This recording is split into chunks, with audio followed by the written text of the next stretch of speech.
Buenos días, mi nombre es Jenny Lovera Pérez y el día de hoy vamos a hablar del tratamiento del síndrome genitourinario de la menopausia. Primero, gracias a la MEC por la invitación y gracias al doctor Gerardo Alba Jasso.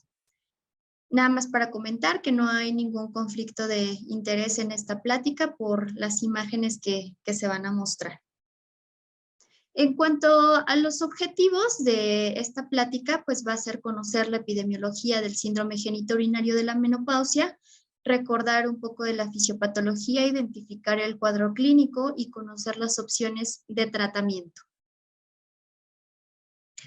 Como parte importante sabemos que el síndrome genitourinario de la menopausia se va a manifestar alrededor de un 15% en las mujeres con premenopausia, y esto van a ser pacientes que tienen un estado de hipoestrogenismo temporal. Por ejemplo, las pacientes que están con alguna amenorrea hipotalámica, pacientes que están en tratamiento con algún agonista de la GnRH, algún inhibidor de la aromatasa o que tienen, por ejemplo, hiperprolactinemia, ¿no? El resto, que es el 40-54% aproximado de las mujeres, en la etapa de la posmenopausia nos van a referir este tipo de síntomas.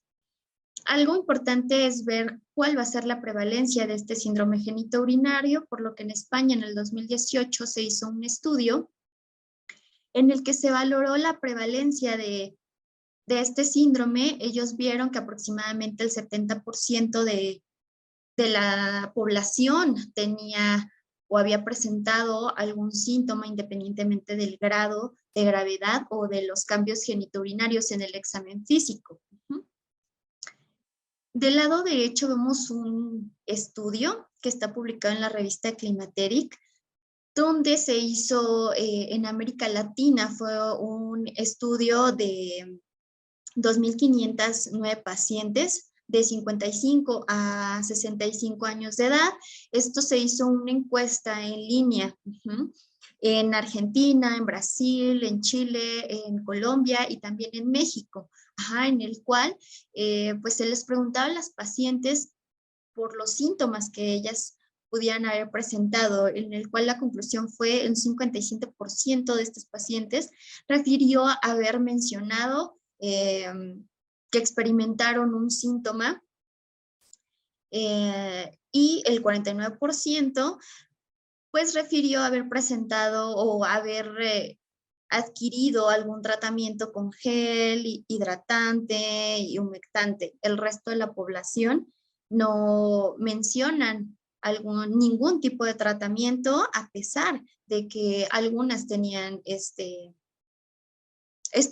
molestias. Y bueno, esto es importante porque no todas las pacientes se van a acercar y van a tener como esa parte de la confianza de comentárnoslo en la consulta. Hablando un poco de la fisiopatología del síndrome genitourinario, sabemos que los estrógenos mantienen el grosor del epitelio, el epitelio vaginal, que va a ser escamoso, no queratinizado, va a darnos estas rugosidades, el color rosado, la humedad.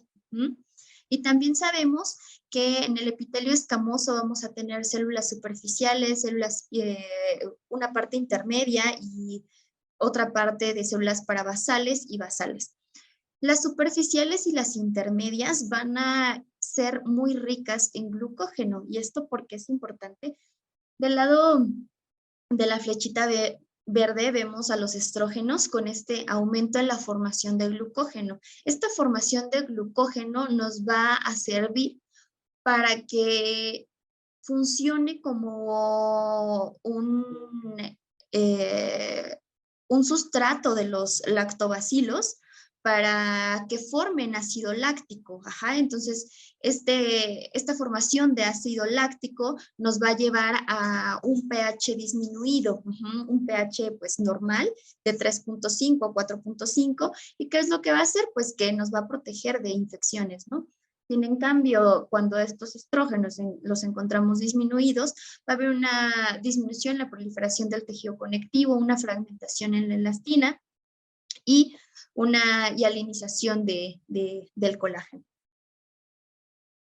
En este esquema, pues bueno, vemos un comparativo de la edad fértil a la menopausia y vemos cómo el grosor, por ejemplo, de la mucosa vaginal en la edad fértil va a ser importante, o bueno, normal, y que en estas dos primeras capas, recordamos, superficiales e intermedias, va a predominar los estrógenos y este glucógeno. Este glucógeno que, como habíamos mencionado, se va a degradar para que los lactobacilos, y aquí están ejemplos de algunos como el Inners y el Grace patus, que se ha visto que son los que se encuentran de manera más predominantes en pacientes que no tienen como estas infecciones de recurrencia, van a hacer que se genere este pH ácido y también que haya una producción de peróxido de hidrógeno. Sin en cambio, vemos a la paciente en la menopausia como hay un adelgazamiento de la mucosa de la vagina y vemos que también hay una disminución de este glucógeno. Esta disminución de glucógeno, estos niveles bajos, vemos que pues no va a haber este sustrato y van a estar disminuidos los lactobacilos. Entonces, esto nos va a hacer que se genere y que haya más diversidad de la microbiota, aumentando el pH y haciendo pues más propensas a que se adquieran infecciones. En cuanto al cuadro clínico, hablando de estos síntomas, vamos a ver que hay síntomas genitales, urinarios y sexuales. Dentro de los genitales va a haber sequedad vulvovaginal, ardor, irritación, secreción. Urinarios, la paciente nos va a referir disuria, nicturia, frecuencia, aumento y urgencia urinaria. Infecciones recurrentes del tracto urinario, y en cuanto a los sexuales, disminución de la lubricación, dispareunia y sangrado poscoital. En cuanto a los signos, pues vamos a ver vulvares en vagina y en uretra. En cuanto a los vulvares, va a haber un adelgazamiento y una pérdida del vello púbico, una retracción o fusión del capuchón del clítoris. Va a haber incluso fisuras. En la vagina podemos encontrar palidez, eritema, incluso petequias, pérdida de estas arrugas, el aumento del pH, como habíamos mencionado, la pérdida de las secreciones vaginales, y en la uretra, pues la prominencia del meato uretral. Ya hablando como tal del tratamiento, sabemos que de manera general la NAMS nos da 4 indicaciones para el uso de la terapia hormonal.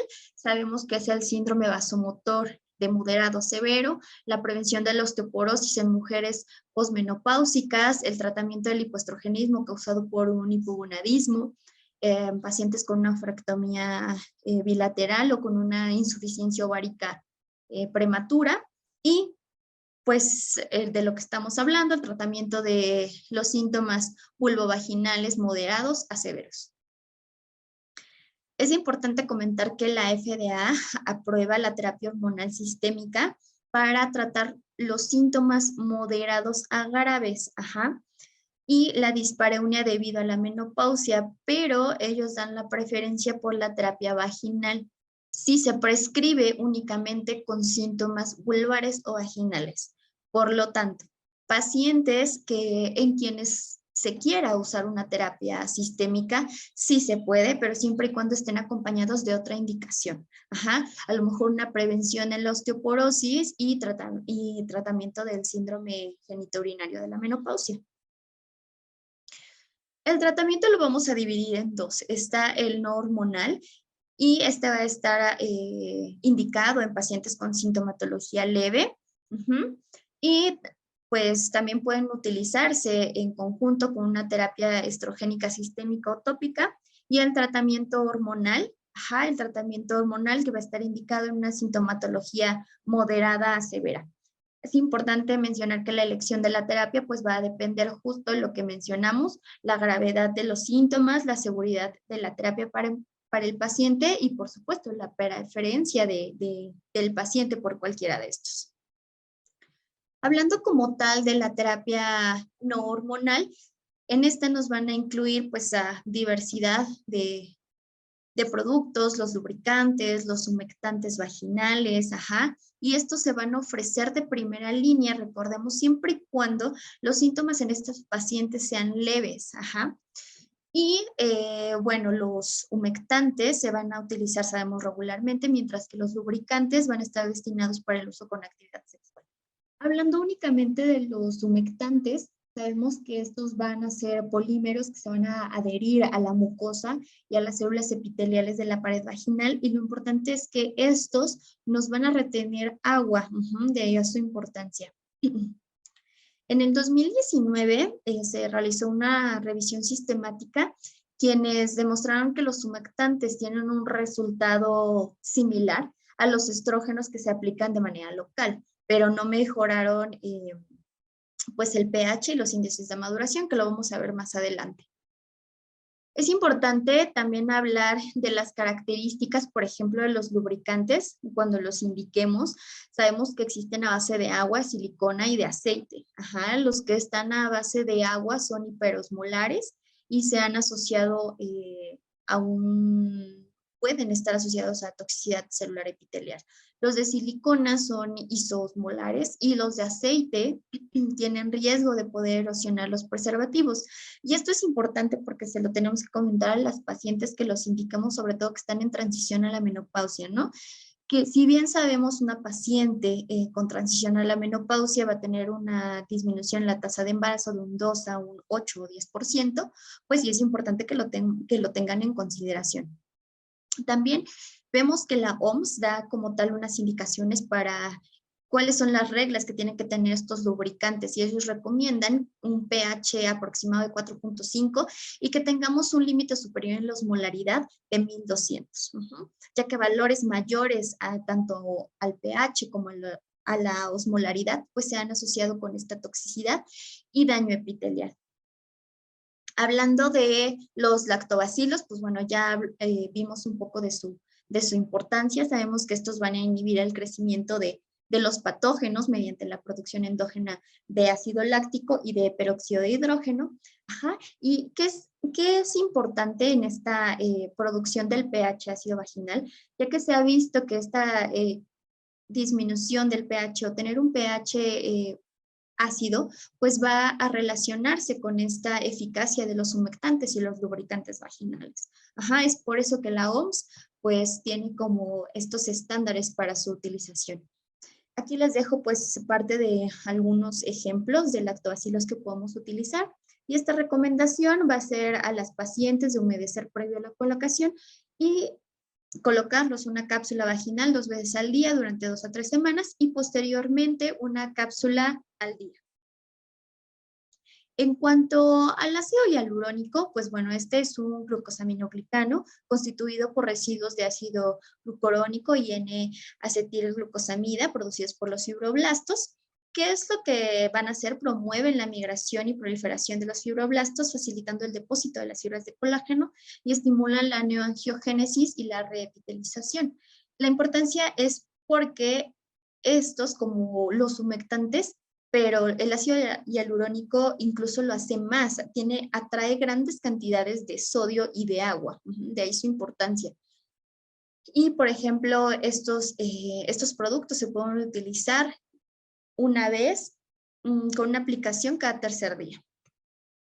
Aquí tenemos un estudio justamente donde evalúan la eficacia y la seguridad del ácido hialurónico contra el estriol de 0.5 miligramos.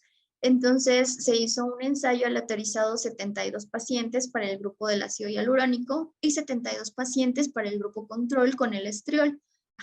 La conclusión fue que ambos mejoraron los síntomas de sequedad vaginal. Sin embargo, cuando se vio la tasa de mejoría en el ácido hialurónico había 85.4% y en el estriol 89.4%. Siento que es una tasa pues muy similar.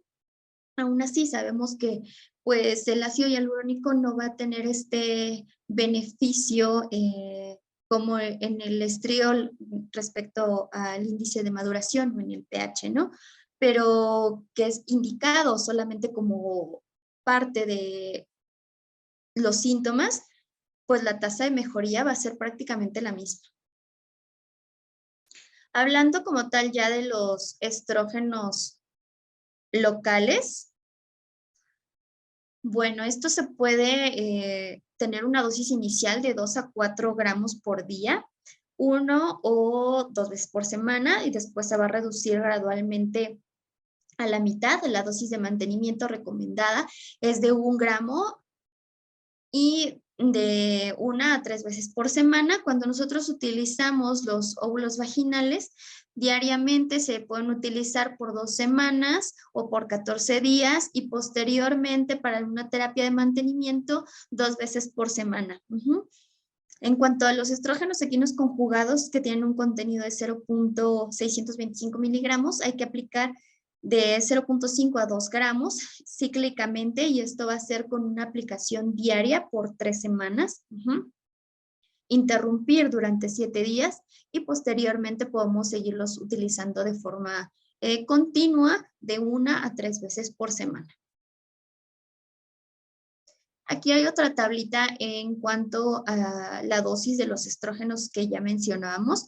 Los estrógenos conjugados de 0.625, lo recomendado es 0.5 a 2 gramos 2 veces por semana.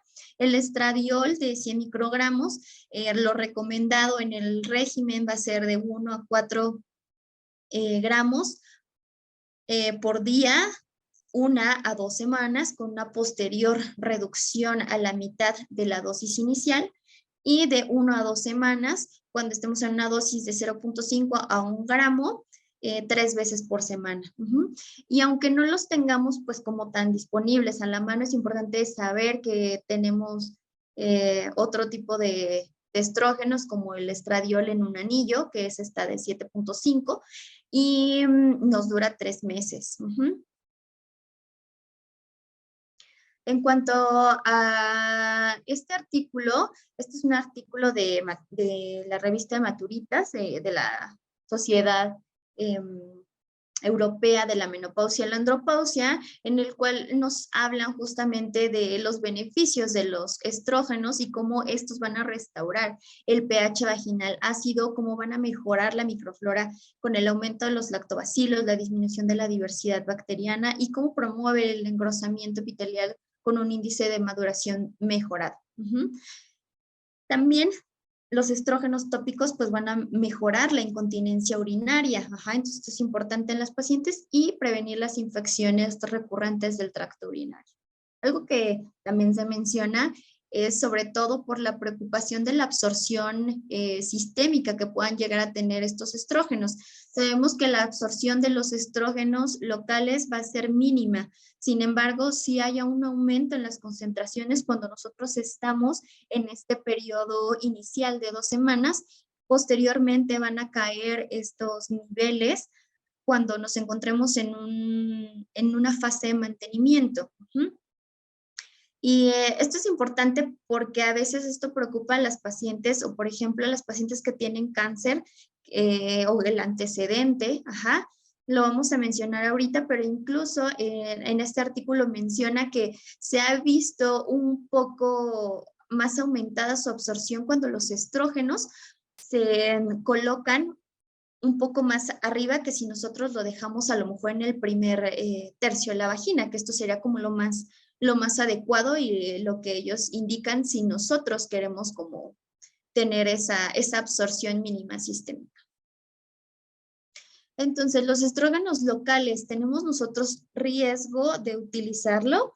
Pues no, realmente nosotros sabemos que en cuanto al cáncer de endometrio, al cáncer de mama y al tromboembolismo venoso y la enfermedad cardiovascular, no va a haber ningún tipo de riesgo asociado con los estrógenos locales.